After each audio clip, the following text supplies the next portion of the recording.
arts et de la culture et du tourisme de la République centrafricaine. Merci beaucoup madame pour me recevoir aujourd'hui ce matin pour cette interview de son développement avec des importantes opportunités dans le tourisme et l'amélioration des infrastructures.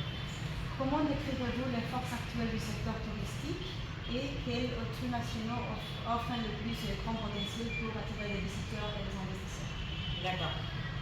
Tout d'abord, je voudrais vous remercier pour votre déplacement.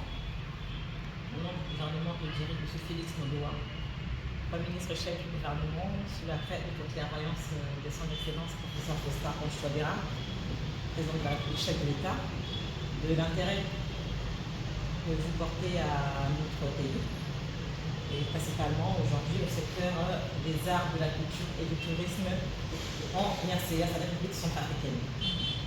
Sur le plan touristique, la RCA dispose de plusieurs atouts. Quand je parle de plusieurs atouts, c'est-à-dire que c'est un pays qui a un potentiel naturel, phonique, qui est énorme. Et de manière concrète, notre pays dispose de 10 parcs. 10 parcs, dont 2 qui sont nationaux et actifs. C'est-à-dire que... Non, je recommence. Merci, je recommence. De manière concrète, le pays dispose de 6 parcs nationaux, c'est 6 parcs, et 10 réserves. 10 réserves de faune et de biosphère, dont 2 classées par l'UNESCO. Vous connaissez l'UNESCO, voilà, au patrimoine mondial de l'humanité. Nous avons le parc de Sanga-Sanga, qui est Bayanga, où le président a été récemment à toute une délégation, qui était de la partie. Il y a aussi le parc de Manovo Bunda, Saint-Floris. Donc ces 2 parcs-là sont très connus et sont réputés au niveau de l'UNESCO. Beaucoup de touristes, y compris des Américains, sont déjà partis à Sanga-Sanga visiter.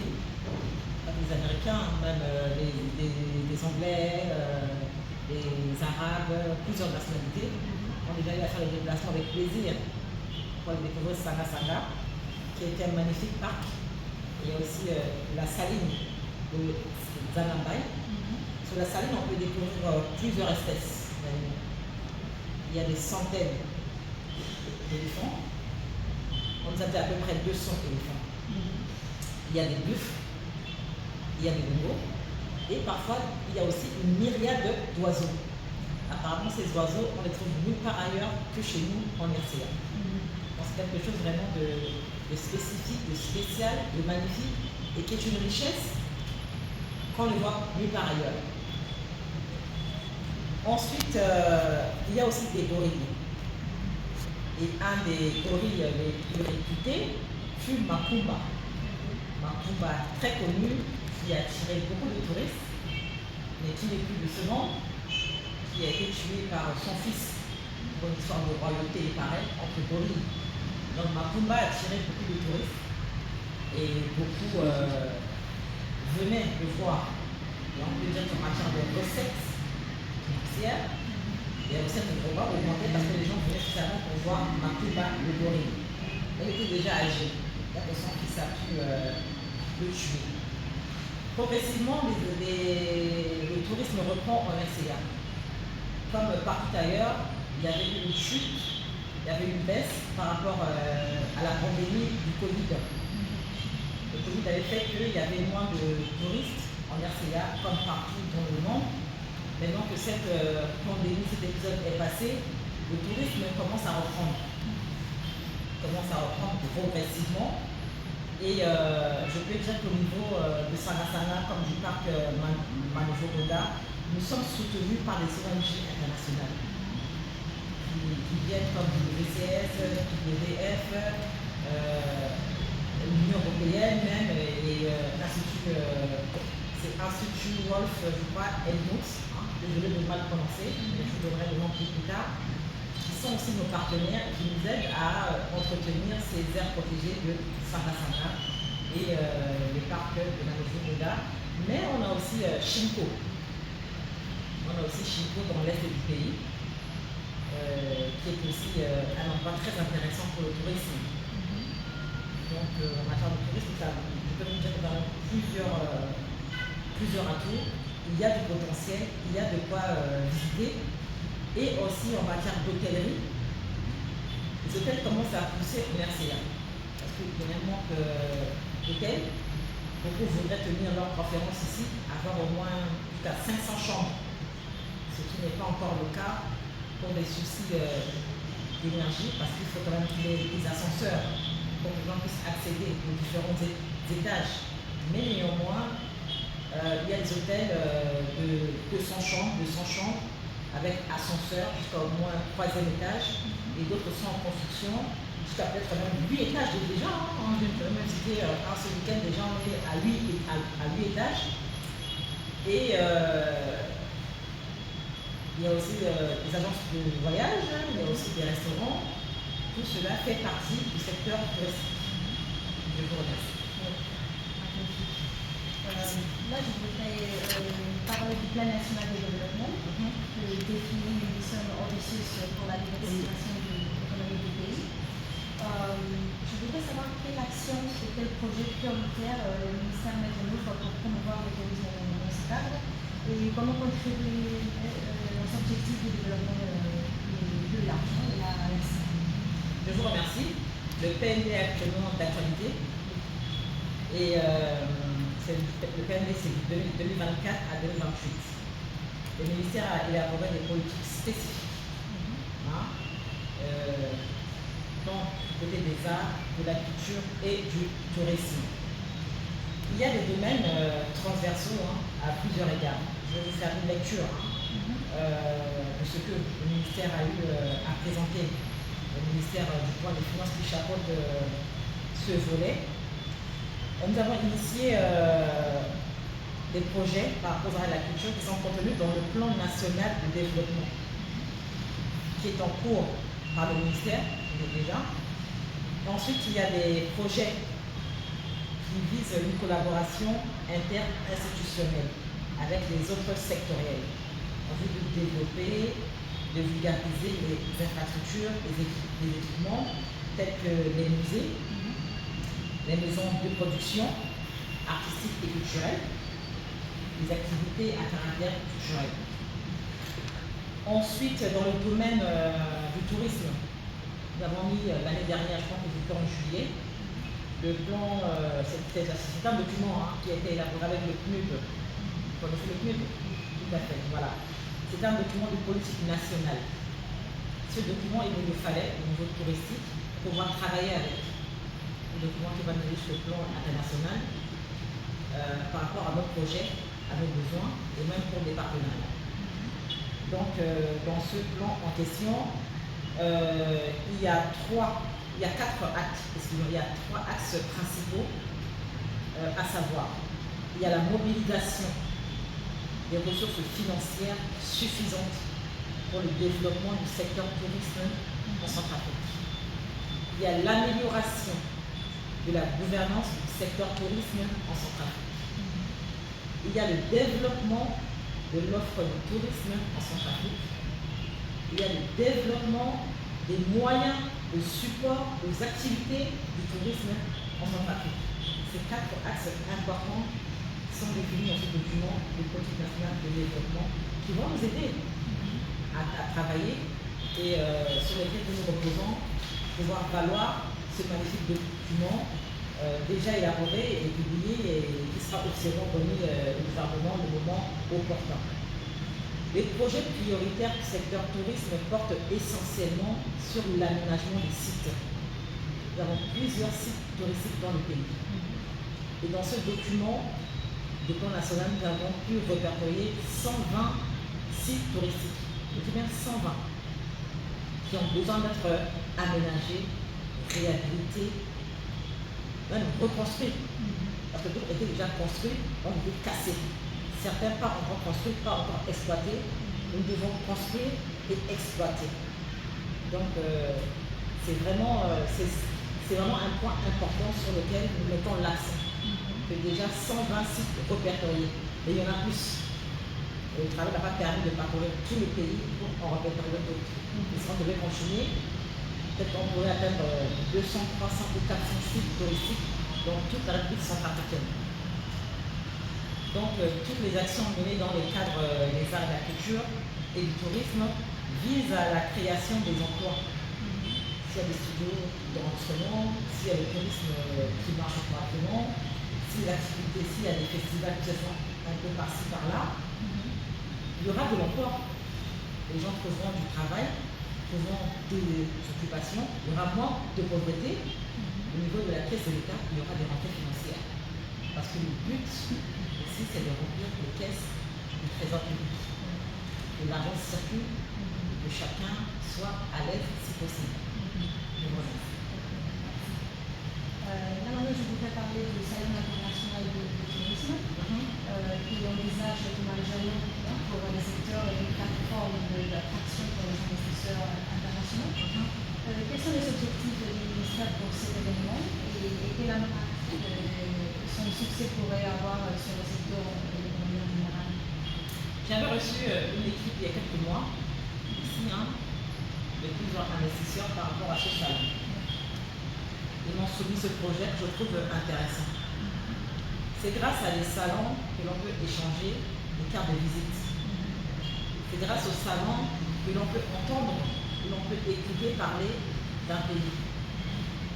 On va parfois à des conférences, on découvre des pays qu'on ne connaissait pas et on échange. Et c'est l'occasion de se partager certaines informations. Si on reçoit, on a l'occasion de participer, si les gens ont l'occasion de participer à un salon en RCA, ce sera l'occasion pour eux de découvrir le pays sous un angle différent. Parce que pour plusieurs personnes, c'est la zone rouge, est une destination infréquentable, il ne faut surtout pas y aller, alors que depuis 10 ans bientôt, le président Touadéra se bat pour que tout redevienne comme il y a cela des années en arrière. On va quand même beaucoup plus que ce qu'on appelait Banque la Pocket. Donc si ce salon arrive à se réaliser en RCA, il y aura des entrées financières déjà. Nous avons connu le Caucus. Parce que l'on en parlait, le Caucus c'était un succès. Ensuite il y a eu la CEMAC. Deux grands événements qui se sont suivis, forcément au niveau économique, ça a apporté. Au niveau aussi de la visibilité, ça a permis aux gens de découvrir la RCA. Dans le Caucus, il y a eu des personnalités étrangères, même des milliardaires qui sont venus en jet privé pour la première fois en RCA, qui étaient étonnés de découvrir un si beau pays. Et peut-être certains, peut-être pas d'entre eux, mais c'est peut-être qui sont venus après, qui ont déjà découvert le Saga avant ou Bayaga, peuvent vous dire que non, la RCA est une belle destination, parce que comme on nous dit à l'étranger, ce n'est pas vrai.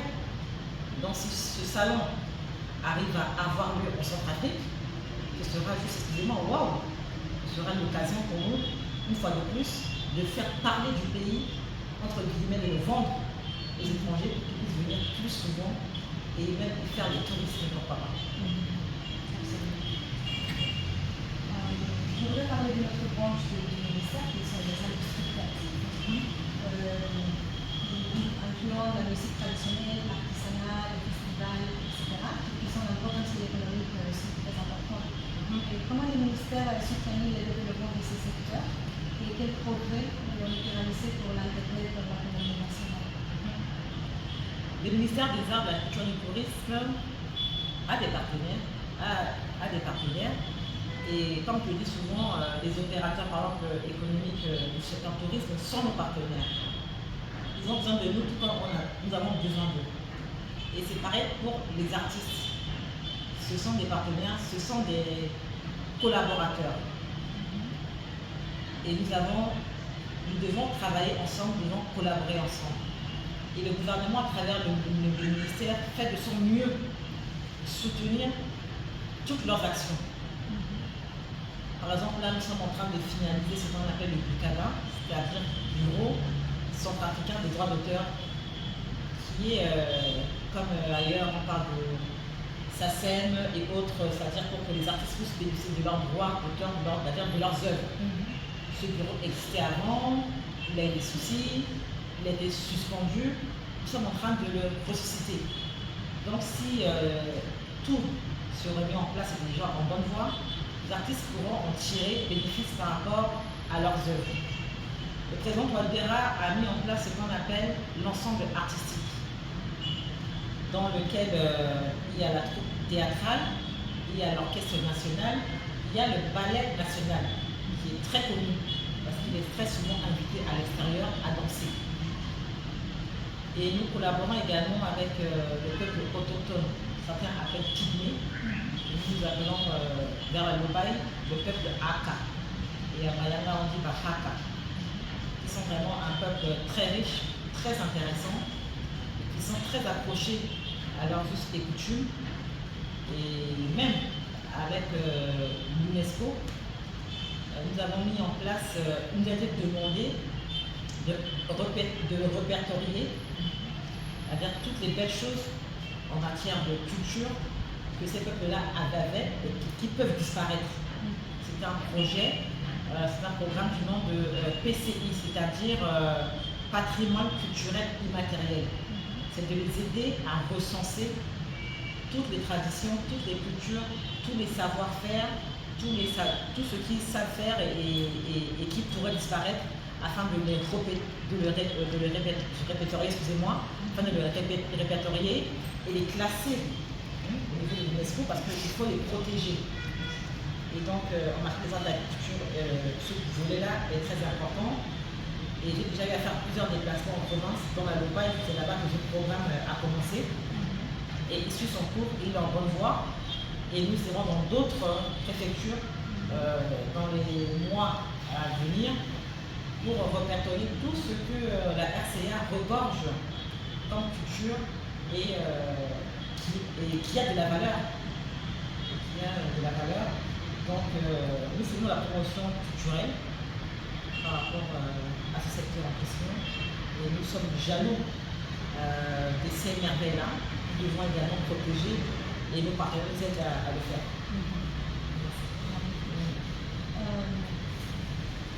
Je voudrais parler sur le nom de visiteurs et des investisseurs étrangers. Donc, la RCA a défini appliquement son narratif national. Et c'est pour cela que c'est le moment idéal pour mettre en valeur, comme on vient de le dire, le patrimoine culturel et touristique du pays. Quelle stratégie le ministère déploie-t-il pour attirer les visiteurs et les investisseurs internationaux, et particulièrement en provenance de ces nations? Pour attirer les partenaires internationaux, déjà en matière des arts et de la culture, nous devons, et nous le faisons déjà, nous développons des campagnes ciblées, des campagnes qui mettent en avant notre patrimoine unique, comme les expériences artistiques et culturelles, ce que je viens d'énumérer dans la précédente question. Nous mettons cela en avant. En ce qui concerne le secteur du tourisme, les stratégies se portent essentiellement sur un plan marketing. Comme je disais, il faut valoriser le nez, il faut le vendre, il faut en parler, il faut faire un tapage autour, comme ce qui a récemment été fait à Bayana, au présent du président lui-même. Ça, c'est du marketing. Ça, c'est vendre les merveilles du pays. C'est mettre la visibilité sur Bayanga, parce que même dans une interview, le prince William d'Angleterre en a parlé. Et ce n'est pas rien. Beaucoup en parlent. J'ai récemment été en Arabie Saoudite à une conférence. J'ai croisé mon homologue du Qatar qui me parlait des merveilles que regorge la RCA. Et ça, nous devons faire plus de cela, du marketing, parler de la RCA. Raison pour laquelle je parlais de notre participation à des salons. Il faut qu'on participe à des salons spécialisés et que nous puissions conclure des partenariats pour que cela nous aide à remettre en marche le tourisme qui, à un moment donné, était vraiment en baisse. Mais tout cela, nous ne pouvons que le faire avec des investisseurs privés.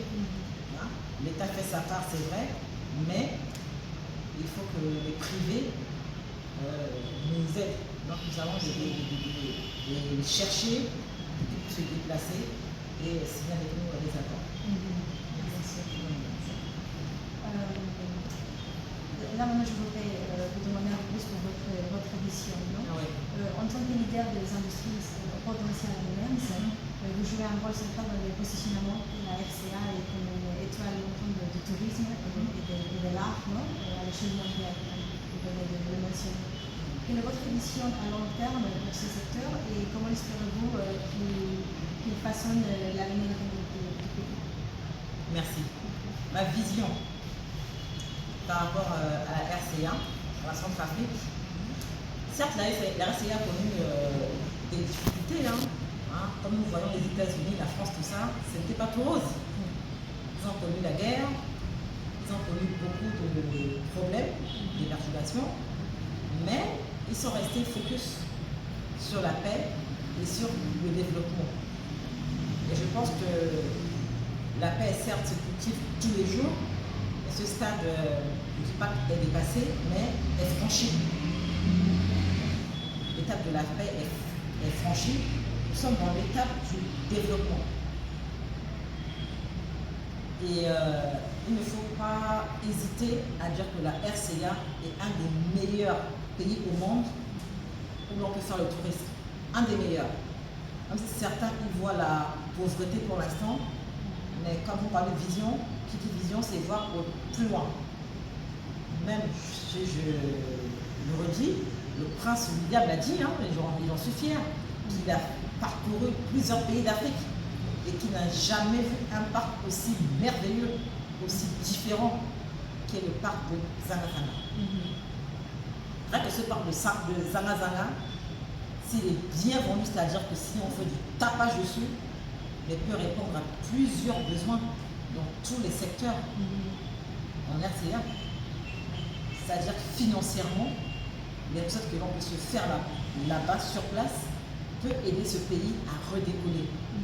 Donc moi, c'est de dire à tous ceux qui nous suivent, qui nous écoutent, qui nous regardent, qui nous lisent, de venir en République centrafricaine. C'est pas question de prendre le risque de venir, mais le gouvernement, l'État centrafricain ne pourra que s'assurer de leur sécurité. Le gouvernement a l'obligation de leur offrir en échange la sécurité et ce qu'il leur faut pour pouvoir nous aider. Quelqu'un est là-bas, on lui demande de venir, forcément, il lui faut une invitation, pour certains le visa, et il lui faut des garanties. Nous disposons des garanties suffisantes à leur offrir. Donc, n'ayez pas peur, pour ne pas dire comme le pape Jean-Paul II, n'ayez pas peur, venez visiter la Centrafrique. C'est un des plus beaux pays au monde. Quand on survole, on voit qu'on respire un air qui est frais, l'endroit est vierge, le pays est trop grand, nous ne sommes pas nombreux, moins de 10 millions, alors que nos pays voisins sont à 100 millions d'habitants qui se bousculent. Il y a souvent embouteillage, il y a bouchons, ils sont serrés, l'air frais ne circule pas, mais ici nous sommes moins de 10 millions, venez peupler la RCA. Merci beaucoup. La dernière question, c'était un message final, parce que vous l'avez déjà dit. Je ne sais pas si vous voulez ajouter quelque chose de plus ou c'est bien ça comme des informations de... Oui, on ne sait jamais. Donc déjà, je vous remercie pour votre passage, pour cette occasion que vous me donnez. C'est une occasion exceptionnelle de parler non seulement du ministère, mais du pays